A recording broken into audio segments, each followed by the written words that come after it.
गुलामी के युग में भी भक्ति और शक्ति से तुलसीदास ने जागृत रखी जनचेतना, सीएम योगी ने कहा। धार्मिक नगरी चित्रकूट में संत तुलसीदास के जयंती समारोह में उत्तर प्रदेश के मुख्यमंत्री योगी आदित्यनाथ ने कहा कि यह वही धरती है जहां ऋषि मुनियों ने तप किया, जहां भगवान श्री राम ने अपने वनवास का सबसे लंबे समय बिताया।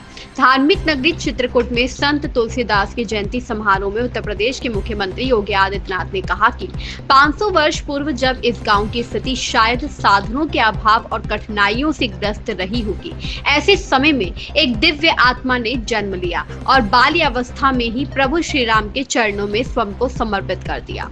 उन्होंने कहा कि उस कालखंड में जब अकबर का साम्राज्य विस्तार पर था और दरबार में जगह पाने की होड़ थी, तब तुलसीदास जी ने राम बोला के रूप में खुद को किसी दरबारी की सेवा में नहीं बल्कि केवल प्रभु श्री राम की भक्ति में समर्पित किया। सीएम योगी ने कहा कि जब देश के राजे रजवाड़े विदेशी आक्रांता की अधीनता स्वीकार कर रहे थे, उस समय तुलसीदास जैसे संत भक्ति और शक्ति के अद्भुत संगम के रूप में जनचेतना को जागृत कर रहे थे। उन्होंने प्रतिकार का मार्ग तलवार नहीं, रामलीला और रामचरितमानस के माध्यम से चुना। मुख्यमंत्री ने उस समय की राजनीतिक चालबाजियों की ओर भी संकेत दिया। उन्होंने कहा कि अकबर ने अपने शासन का एक सॉफ्ट चेहरा प्रस्तुत किया, पर उसके पीछे की क्रूरता आज भी हमें दिखती है।